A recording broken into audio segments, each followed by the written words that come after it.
Hello viewers, myself doctor Raj Poddar. आज मैं आप लोग के साथ एक आयुर्वेदिक मेडिसिन के बारे में जानकारी देना चाहता हूँ। बहुत ही इफ़ेक्टिव आयुर्वेदिक मेडिसिन है जिसका नाम है केशोर गुगलू। आई होप आप लोग को ये स्क्रीन में अच्छे से आ रहा है। केशोर गुगलू एक आयुर्वेदिक मेडिसिन है जिसमें मेन इंग्रेडिएंट आप गुरुची है। इसका मेन इंग्रेडिएंट है गुरुची मतलब गिलोय। इसके साथ है इसका घटक डिब्बा अभी हम लोग बोल रहे हैं हरितकी, विविधकी, आम्लकी, जिसे हम त्रिफला भी बोलते हैं। फिर गुरुची जो मैंने पहले आपको बोला, ये घटक डिब्बा मतलब मेन इंग्रेडिएंट है। इसके साथ है काली मिर्च, फिर पिपली, फिर विडंग मतलब जो विडंग हम लोग बहुत ही अच्छा इस्तेमाल कर सकते हैं वोम्स इन्फेस्टेशन में। किसी को अगर कृमि हो गया तो विडंग बहुत ही अच्छा मेडिसिन है। फिर टी ब्रीथ का मतलब है वीरेचन, मतलब ये एक लैक्सेटिव की तरह काम कर रहता है। जिसको भी मतलब पॉटी कब्ज रहते हैं उसके लिए टी ब्रीथ बहुत ही इफेक्टिव मेडिसिन है। इसके साथ है शुद्ध गुग्गुल, क्योंकि इसका नाम में ही है केशोर गुग्गुल, तो इसके साथ है शुद्ध गुग्गुल। ये है इनका घटक द्रव्य। और कि कहाँ हम लोग इसको यूज़ कर सकते हैं, इसका थेरापेटिक यूज़ इधर लिखा है कि इंडिकेशंस में acting as an effective blood purifier. Blood को प्योरीफाई करने के लिए एक बहुत ही अच्छा मेडिसिन है Kaishore Guggulu. It helps in managing gout, vata rakta. Gout मतलब जो कि पैर में सूजन हो जाती है यूरिक एसिड की वजह से, उसके लिए बहुत अच्छा एक आयुर्वेदिक मेडिसिन है। And for all types of joint pain के लिए भी बहुत ही इफेक्टिव मेडिसिन है।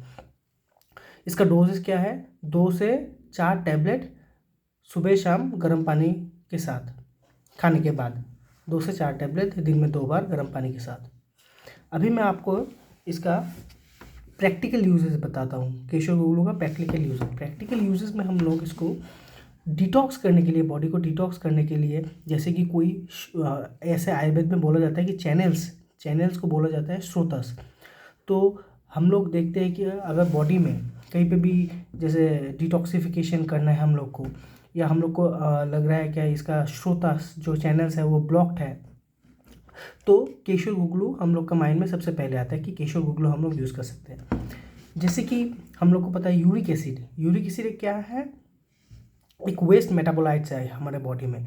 इसको हम लोग को इन जनरल यूरिन से, फिर स्टूल से भी, मोस्टली यूरिन से पूरा एक्सक्रीट हो जाता है। जिस किसी का भी यूरिक एसिड 6.5 से ज़्यादा, 7 से ज़्यादा होता है, तो हम लोग डाइटरी रिस्ट्रिक्शन के साथ साथ केशोर गुगलू को इस्तेमाल करते हैं। और जैसे कि हम लोग प्रैक्टिकल यूजेस में पैरालिसिस का पेशेंट कोई आया, तो पैरालिसिस का पेशेंट को हम लोग जैसे कि वात चिंतामणि रस वगैरह दे के उसके साथ ये केशोर गुगलू इस्तेमाल करते हैं, क्योंकि ये क्या करते हैं? श्रोतो अवरोध।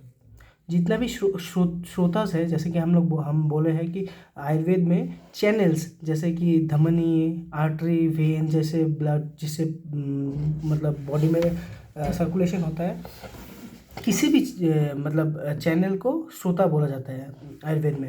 तो ये श्रोता पैरालिसिस में क्या होता है कि श्रोतो अवरोध इन द आयुर्वेदिक कॉन्टेक्स्ट हम लोग ये मानते हैं क्या, ये श्रोता जो है, जो चैनल्स, जो नर्व्स जो है, ये ब्लॉक हो जाता है। तो इसके लिए भी हम लोग केशोर गुगलू 2 गोली सुबह शाम, उसके साथ वात चिंतामणि रस 1 टैबलेट सुबह शाम, फिर आप एकांगवीर रस भी दे के हम लोग पैरालिसिस, पोस्ट पैरालिटिक पेशेंट को बहुत ही इफेक्टिव एक ट्रीटमेंट दे सकते हैं। और इसको हम लोग मेन 30 डेज़ के लिए देते हैं। उसके बाद फिर से हम लोग अगर यूरिक एसिड के लिए दे रहे हैं तो 30 डेज़ हम लोग देते हैं। उसके बाद फिर यूरिक एसिड का एक टेस्ट कराते हैं। अगर कम आता है तो फिर हम लोग इसको डिस्कंटिन्यू कर देते हैं, और अगर और कंटिन्यू करना है तो हम लोग कंटिन्यू भी कर सकते हैं अगर यूरिक एसिड थोड़ा कम नहीं हुआ है। Thank you for watching. Next video में और एक ड्रग मैं आप लोग के साथ डिस्कस करूँगा। Thank you.